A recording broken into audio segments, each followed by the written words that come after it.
Thank you for coming back to another episode of Cobra TV.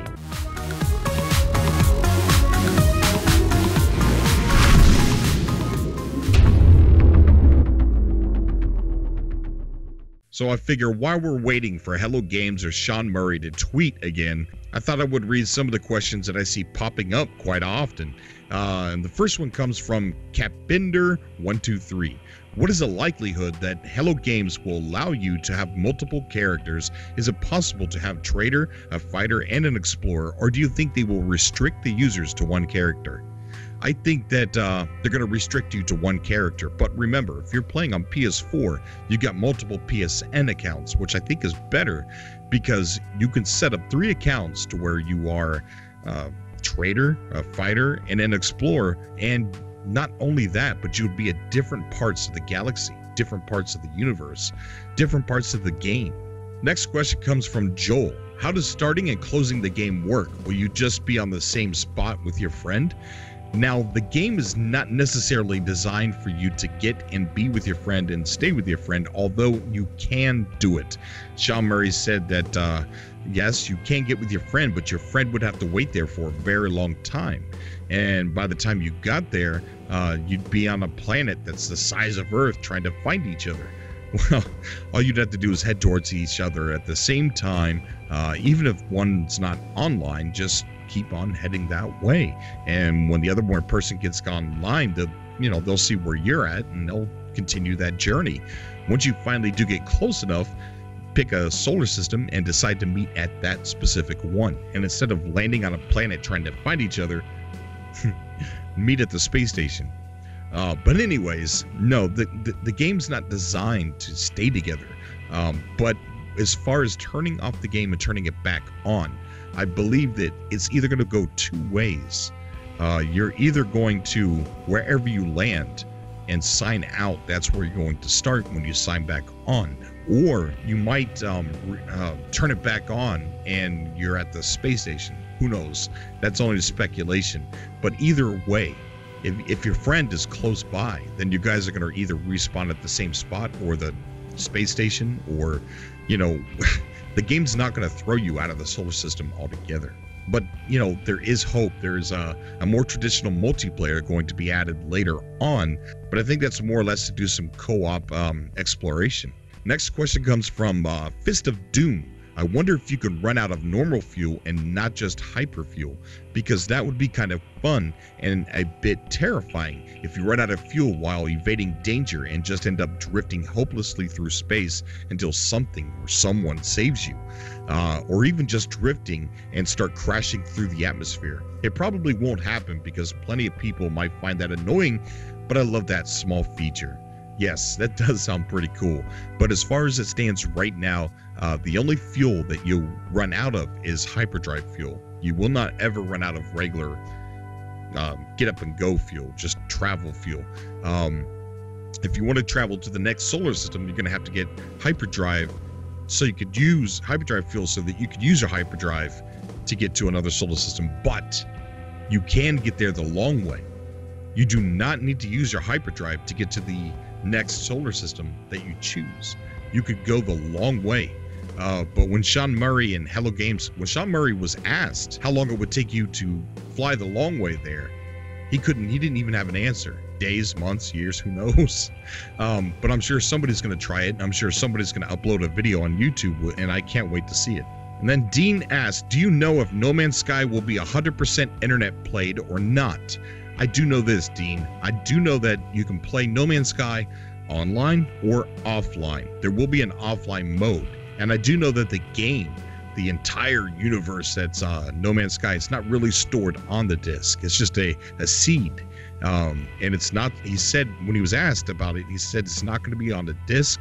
It's, the whole game's not going to be on the disc. It's not going to be in the cloud. It's not going to be stored on your machine. But small files will be. You're not going to have to access the internet to be able to get to the universe. But if you want to play online and have your discoveries shared, then you will have to play online. Otherwise, it's just going to be shared for you and you alone if you're offline. When's the release date? Well, we do know it's 2015 this year. And it's looking like it's going to be third quarter of the year. So July, August, or September.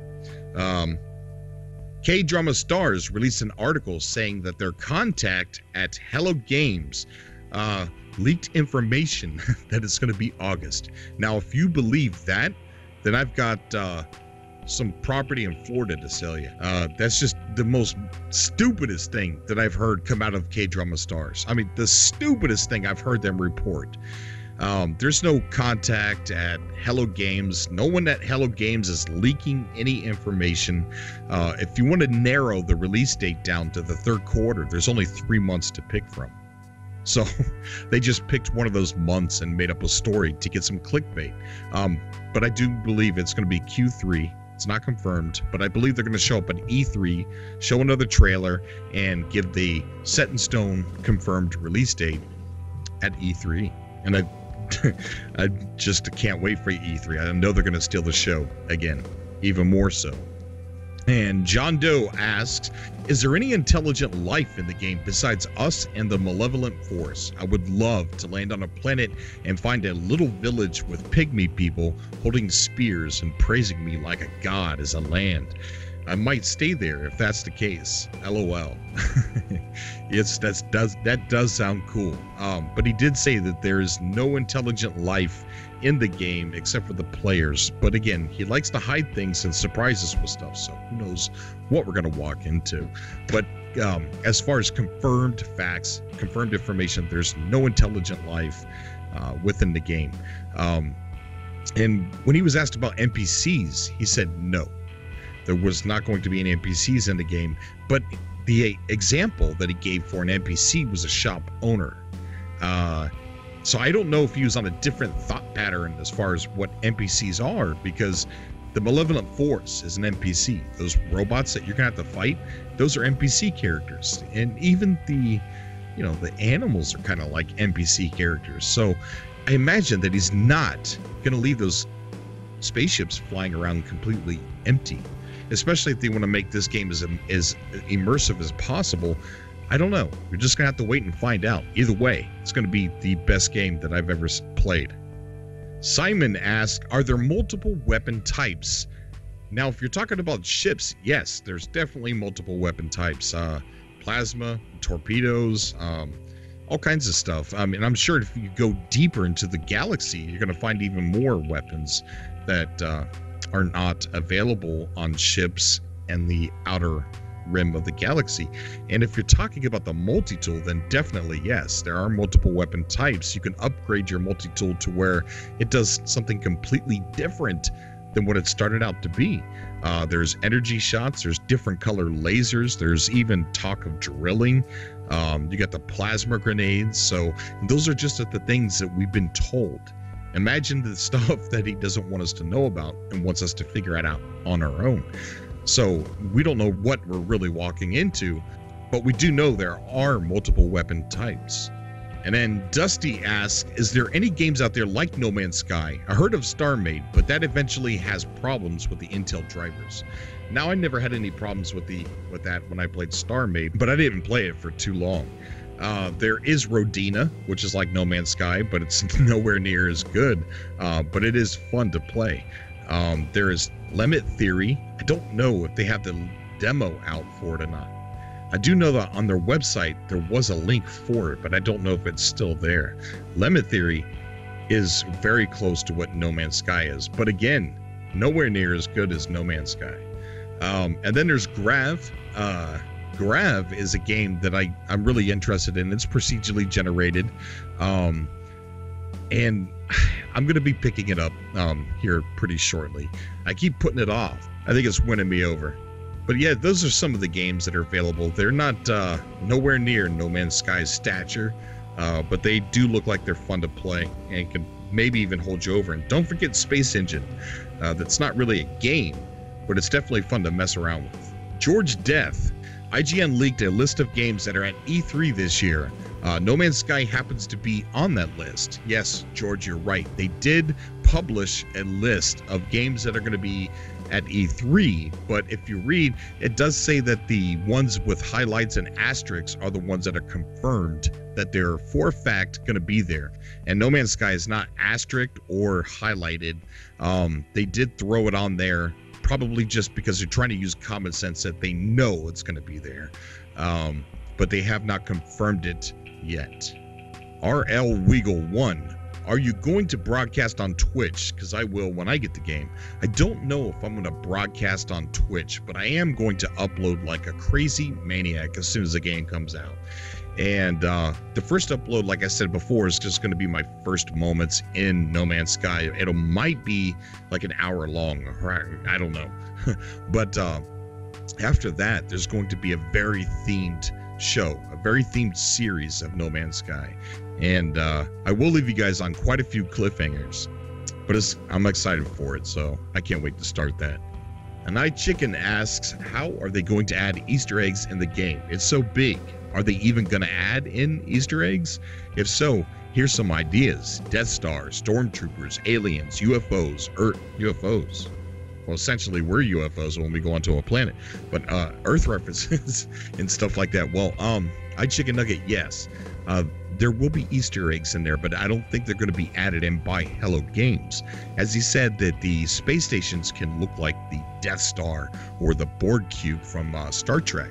So I think the procedural generation of the objects within the game, whether it be ships, animals, space stations, or whatever, it's going to accidentally create things that look like something from the movies or whatever. So I think, yes, yeah, we're going to see Easter eggs, accidental Easter eggs. And that makes it cool because you're going to have people talking about all these urban legends. Like they came across a Death Star space station, and just think of how scary it'll look just facing a planet. And Jamal has two questions. How would black holes work in the game? I think black holes are going to work similar to, I think black holes are going to work like portals to other galaxies, like gateways to another galaxy. It's just going to suck you in, and you're going to be in a different galaxy. I do not think that they're going to be like a disaster where you get sucked in, you're dead, you're killed. No Man's Sky is not a scientifically accurate game, so I don't think they're worrying about how black holes actually work in real life. But that's just my speculation. I could be completely wrong about that. And then his second question was, do you think they'll reset all the planets on launch so players don't come across Hello Games planets? Yes, they are. And it's not about resetting. It's different builds. When the game launches, they're going to have a final build. It's the perfect build. And that's the one that we're going to get. And it's going to be completely undiscovered. No planets discovered by Hello Games or anything like that. So, yeah, it's very interesting to see that we, if you think about it, we really haven't even seen what the game looks like since we don't have the final build for it yet. So that's pretty cool. All right, guys, I'm going to leave you with an awesome subcast and a very awesome subscriber. I love you guys to death. I really do. I mean that. And thank you so much for the donations. It's helping me out so much. Guys, add me up on Facebook, Twitter, or email me in the About section on my YouTube channel all of your No Man's Sky fan art pics for the show. Until next time.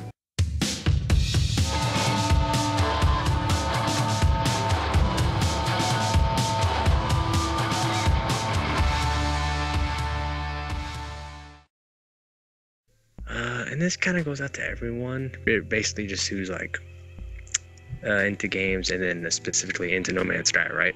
Right. Is that like people should have a less like, oh man, I'm gonna lost my words. Like people should have this. People should take away like this negative like feelings and connotations toward No Man's Sky, right? Right. Yeah. What is it with that?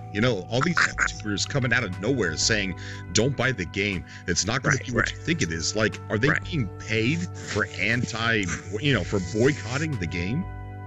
You know what I think it is? What? absolute lack of creativity. It's just too much freedom, man.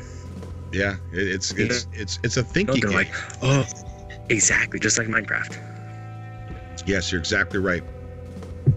But even to a less extent, like personally, when I hear people talk about the similarities between Minecraft and No Man's Sky, I kind of think that, okay, this person hasn't played Minecraft, and I'm just getting into it, but you know what I mean?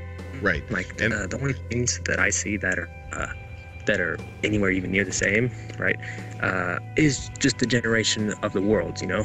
Yeah, and I'm gonna be honest. I've played Minecraft, but I've never gotten into Minecraft. Right. And so I know a lot of people that do like Minecraft are really into No Man's Sky. So I come from a different background. I love games that are open world and they don't tell you what to do. That's what, you know, like H1Z1, DayZ, Grand Theft Auto 4 Online, the type of games that I like to play. So when I saw No Man's Sky, that was all of that with a magnitude of infinity, and I'm just like, wow, this is my dream game, you know? Right. But as far as people just, you know, saying bad things about it, you know, I guess they're just those types of gamers that like that predetermined path. Exactly. You're at A, go get to B, now you're at C. Exactly. You know, it's just it. And, you know, I'm even kind of being hateful by saying, you guys shouldn't hate this. I'll say, hey, you guys can hate whatever you want, right? Right. But it's just like, you know, just realize, like, what I try and get across to people, which is really hard to type, you know, is just realize what's possible in games. Like this is what 11 brilliant coders and artists and animators, you know, obviously, what 11 people are able to do with, you know, X amount of budget. And I dream of, like, I imagine what these indies could create, and not just Hello Games, you know, other indies, brilliant indies, and what they could create with the budget. Oh, sorry, I'm almost done with the budget of like a Grand Theft Auto 5 or a Destiny, right? Like that's the shit I dream about. I'm like, wow, that blows my mind, right? Exactly. Yes.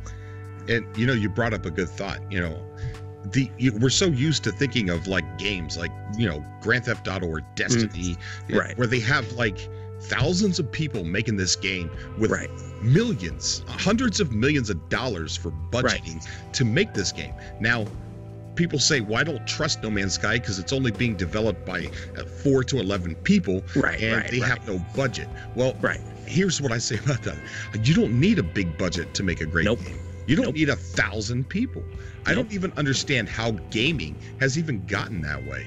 Yeah, it's kind of a trip, right? Like, how can 1,000 people be on the same page 100% of the time, you know? Right, and I'm probably misusing the number. It's probably not 1,000 people. It's probably more like a couple hundred, but it's way too many. That the figurative term 1,000, right? Right, yeah. But it's that same kind of thing. It's just like I hear comments and whatnot, and you know, I don't get into the ridiculous Xbox PS4 nonsense, right? Right. Because people can play what they want, but I don't know, it's just this negative connotation, you know. And when I see No Man's Sky, and I don't even play games that much, that's the trip, right? Like I make all these comments and tweets and, you know, little whatnots, and I honestly don't even play video games that much, maybe like an hour a day at the most, right? Right. But when I see No Man's Sky, and the first time I saw it, I know everyone says this, but my jaw hit the floor, you know, and I was just staring in awe. And that's before I knew about any of the actual game. I'm talking anything, right? Just bare bone type stuff. Just the VGX trailer, and I was just like, what? Oh my god, that's a real shark or whatever that may be, and that's we're just flying, and over those things above, and oh my god, everything's beautiful, and you know, right. And that's before I knew anything about the game. It's just, I don't know, man, like for me, like a game like No Man's Sky, when I watch like your videos or other people's or whatnot, or just like when I watch, there's this video on YouTube called all 5 trailers of No Man's Sky so far, right? What I like doing is after, you know, for me, a hard day of work, manual labor, right? I like to just come home, relax, and watch those videos with my headphones on at night, with the lights off, and just think. Yeah, and it's so therapeutic to me. Just think about the possibilities and just the mysteriousness of this. Like I've said this to people before, and they think I'm crazy, right? But to me, like No Man's Sky is a real place, you know? Like, I know that sounds bonkers, but like to me, I'm treating it as a real place because it is. It abides to, you know, like rules and regulations, kind of like our universe, right? Like, yeah, you know, you're very right. And I've said the same thing to other people, you know, that No Man's Sky is so big, so vast. Can it actually be considered a place in the digital world? You know, right. But that's basically what I mean. And also, and it's just like it's this thing it's this theory I have about like gaming and just like of people who use entertainment but don't know how to create said entertainment, right? Right. And then so you have people who play games or whatever, and they're like, I play games and I'm so nitpicky about X, Y, and Z, and if it's not right. So you know, they can just show up a game like say No Man's Sky. So someone says, hey, check this out. And they show this infinitely procedurally sci-fi infinitely, I can't even say the word. I can't even say the words, right? I get the point. it's a sci-fi infinitely generated procedurally galaxy-sized galaxy. And they're like, I don't like the way how the ships go out of the atmosphere. It's not realistic. And I agree. But that's not the point, you know? Like, just be in awe of what these people make, you know? Like, I just think people are ingrates. But anyway. Yeah, you're right. You know, I preach No Man's Sky to people. Like, if I find out that someone in a store is a gamer, like just the other day I was at a gas station and someone said they liked my Red Faction shirt. I was like, cool, man. Have you ever heard of the game No Man's Sky? And he was like, no. And I'm like, oh, dude, check it out. Oh, and so the next day I came back in. I'm like, did you like it? And he goes, well, it looks cool. I just don't like the graphics. And I'm like, what? What's wrong with the graphics? Dude, the funny thing is, and I've thought this a long time ago, for a long time. And again, I'm not even into games. It's just something that I've always, it's just something that I thought when I used to play them more when I was a kid, right? Right. Is that the less and less, you know, quote unquote, better the graphics are, chances are the more dynamics and variety of gameplay and just variety of music and just more things to do in said game rather than just have a pretty ass game, you know? Well, I don't even understand when they say they don't like the graphics. Look at sorry. Look at the trailer where he's at the trading station on the planet. All those that looks amazing. Coming in and landing. It looks amazing. How are those graphics not good? I don't know, dude. I don't know. Like, I don't know what honestly, they're watching. Maybe they're watching some cartoon that somebody put out there. I have no idea. You know, I know what it is. You know what it is? What's that? They're watching them, like, you know, they're watching, and I try to get this to across to people too, and I'm not even tech savvy, but it's common sense to me, right? Is that when you watch a video through YouTube and it says 1080p or whatever, it's like, well, that's being compressed through YouTube and blah, blah, blah. You're watching it through your iTouch and yeah. You know what I'm saying, right? Yeah. But not even that. Like, actually, to me, I love the color palettes and the graphical scheme in No Man's Sky. I love it. I think it's beautiful, you know? I don't see a problem with it at all. To me, I actually think it's a plus, a huge plus to the game. You know what I think it really boils down to is they're not seeing buildings, you know, like cities and cars. They're used to seeing that stuff in video games. When they look at No Man's Sky, the graphics are good, but they're like, you know, they're not seeing a really good rendered city or a really good rendered traffic scene. Exactly. So they're like, well, they don't associate it with what they normally play. They suffer like cognitive dissonance almost, right? They're almost like, what is that going? What? That's not supposed to be there. And it's like, that's No Man's Sky, man. It's anything imaginable. Yeah. Anyway, well, another thing I like to talk about. Thanks, Jim, for letting me have me on your show, man. Appreciate it. No, it's awesome, dude. I'm glad you're here. Is that so? Like, when I watch a video or whatever, I'm not nitpicky at all, and I'm so into this game, man. It's crazy. Like, I truly mean this when I say, that I honestly think about No Man's Sky and like to think about it and get like more pleasure from it, right? Than I do from playing like my PS4 AAA games, right? You know? Of course. There's nothing on PS4 right now that even interests me. Yeah, there's good games. I'm not knocking any game. Evolve looks like a great game, but it's just I was almost getting ready to buy it, and I'm thinking, Right. I don't have time to invest, in playing Evolve. Yeah. But there's nothing that really makes me go to the shelf and say, I want that. Give it to me now. If you don't give it to me, I'm going to go to my trunk. I'm going to get my baseball bat. I want to play this. I want to play this game. Right. So nothing's out right now that makes me feel that way. Nothing in my word, in my opinion, nothing is mind blowing. Yeah, that's a better way to put it. Nothing's like there's a lot of great games, but not for me. Yeah, and again, I don't play a lot of games, so maybe I'm not the best to facilitate that comment, right? And people are gonna say, "Oh, well, you don't play this, you don't play this." It's like that is very true, and I'm not disagreeing with them. I just don't happen to play a lot of games because I don't have a lot of time or the interest, really, because lots of the games I see, it's like, okay, you still do this, but what do you really do? Oh, well, you do this and you do that, you do that, you do that, and then you taking this and taking that. Well, it's like, yeah, but what do you really do? You take this gun, you shoot someone. You take this, you kill the monster, or you are the monster, or you race this or race that. It's just like, nothing gives you that freedom to do whatever you want, like No Man's Sky. Well, I shouldn't say nothing. There are quite a few games that give you a lot of freedom. Very true. And I'm, I'd like to retract. There's a lot of great games. I'm a really picky gamer. I'm the type of gamer that I gotta find that one game that's my go-to game. Right. And if it's not gonna be a go-to game for me to suck away all my time, then I'm probably not gonna buy it. I'm gonna play it, with GameFly, but I'm not gonna buy it. Oh, dude, that's completely understandable, and I agree 100%. So I'm gonna talk about another game, probably just for 30 seconds or whatever. Okay. And people can think of what they want, right?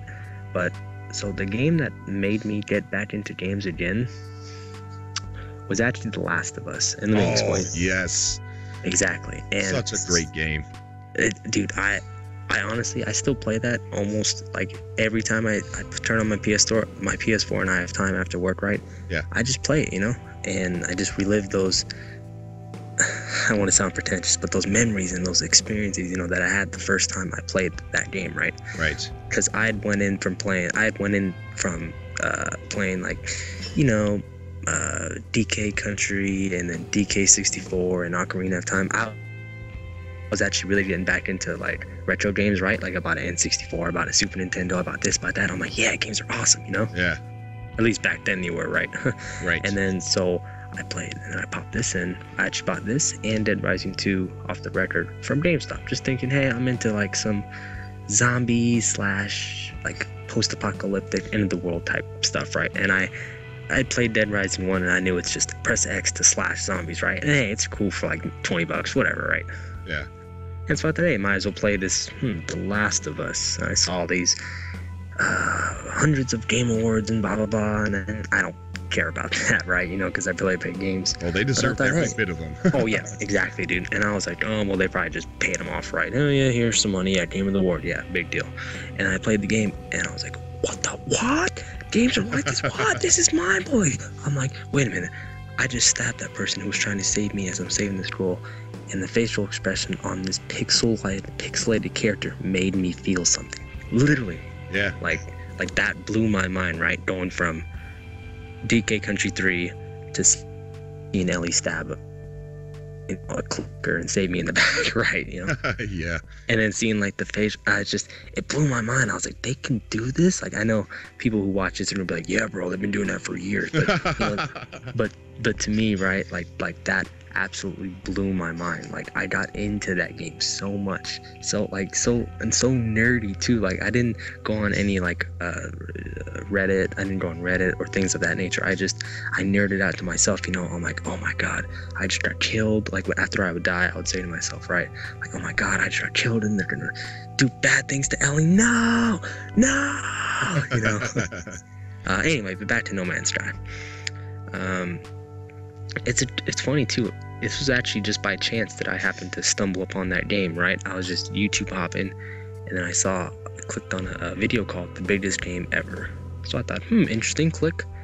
And, yeah, 10 videos. Oh, sorry, what was that? Yeah, the GameSpot video. Yep. Yeah. And then that pretty much just opened it up. Yeah, okay, so you already know what the video is, yeah. So after that, I watched that. And then that brought me to the VGX trailer.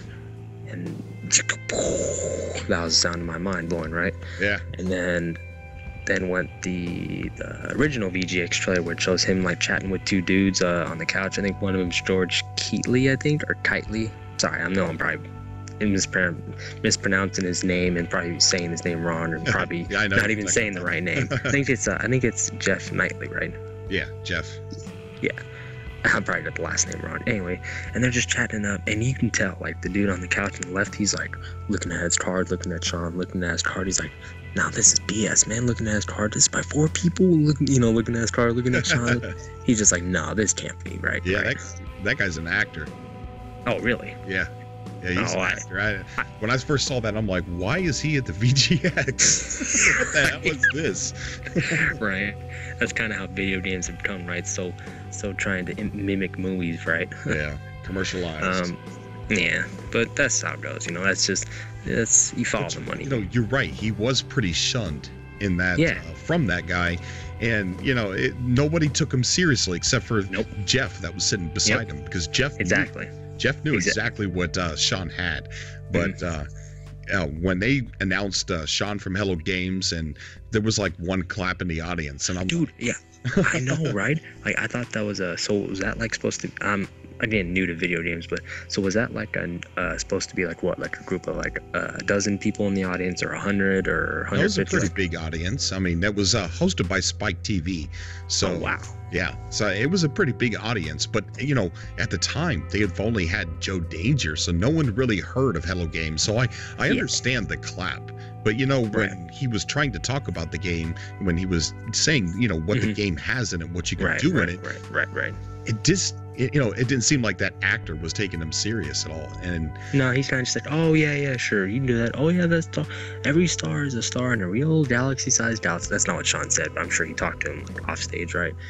And then he's telling him the stuff, and he's like looking at his card, like I said, looking at him, looking at his card, looking at him.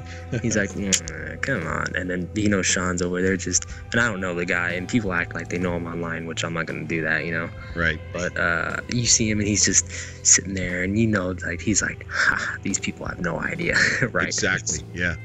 He's like, these people don't realize, not to sound pretentious again, but these people don't realize, what's possible in games when you take off the constraints, you take off publishers, you take off well, not publishers, but you take off this modern mentality in video games. Yeah, you take away that corporate veil, exactly. You take away the big budgets, the big giant teams, and exactly, and then what you get after that is you get a really great game.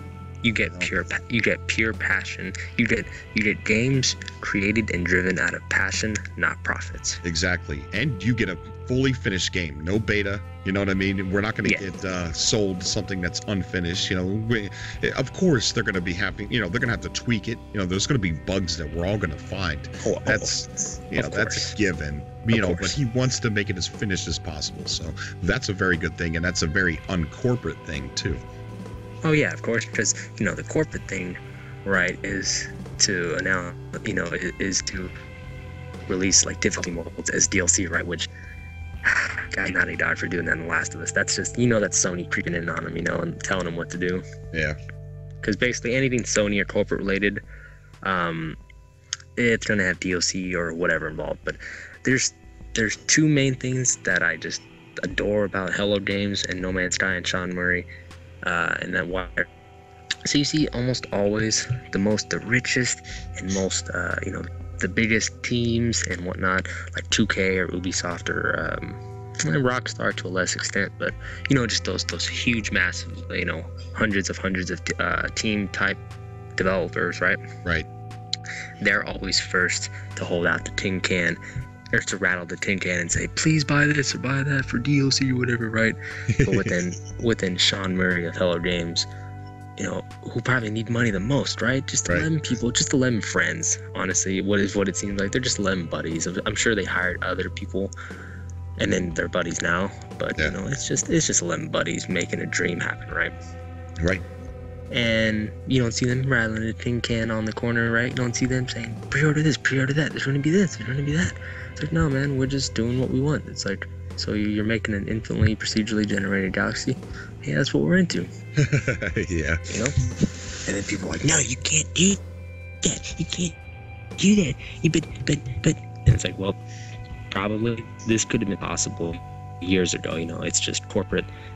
They say, oh, well, we're going to come out with this game. And they say, okay, that's cool. Let's string that into about 4 games with, you know, DLC this, DLC that. Because, you know, what's the point in releasing a really great product? Because then there's no need to try and better it, right? Well, yeah, and then half of that, you know, they got deadlines to meet. They're not finished with the game. That's like, doesn't matter. Release it, and then whatever we're not finished with, we could sell them as a DLC. You know. To me, when I see No Man's Sky, when I think about No Man's Sky, I just think of immersion and wonder, and just think about what's out there. You know, I don't think about how long it takes to get into the atmosphere or any of that. You know, really nitpicky stuff. I just think, you know, to me, No Man's Sky is such a thought-provoking medium that I just want to play it with Project Morpheus on and listening to my favorite album and just live it. Not play No Man's Sky, just live it, and that blows my mind. Yeah, exactly. And you know, even though you didn't get everything out that you wanted to, I'm going to be adding a new show to Cobra TV, going to be called the Cobra TV Subcast, and it's going to be nothing but the subscriber calls, like the full, long, unedited. You won't edit it to a certain point, but full conversation. Right. And you know, I'm excited about adding that to the show. So sweet, dude. We will have more talks in the future. Okay. Anyway, thanks again, man. Thanks for letting me be on. I'm glad I got to you know, try and at least tell the, you know, and the people who watch this channel about my personal opinion on the take of the game. I just hope that people don't take this, you know, really nitpicky and a non-artistic approach to the game. I just want people to just be creative and just be open-minded and just think of No Man's Sky as if you were a real space astronaut, you know? Exactly. I agree. 100%. Rather than just a video game that costs $66 out the door, you know? Right. Anyway, thanks again, Cobra. You are the blank, right? And keep up with the videos, man. You're killing it, dude. Thanks again for letting me be on your show. Thanks, dude. It was amazing. All right. Hope I'm on again. See you, All right. You will be. Thank you. All right. Bye, bro. See ya. I'll just assume it's like 700 miles an hour, right? Yeah. Or 700, you know, per hour, you know, because it's a sci-fi game, you know? So realism is not the point, you know? And I'm sure they would have implemented it if they could, but, you know, small team and what they're doing, you know, and what they're trying to do, I'm sure they're trying all they can. Oh, yeah, you're right.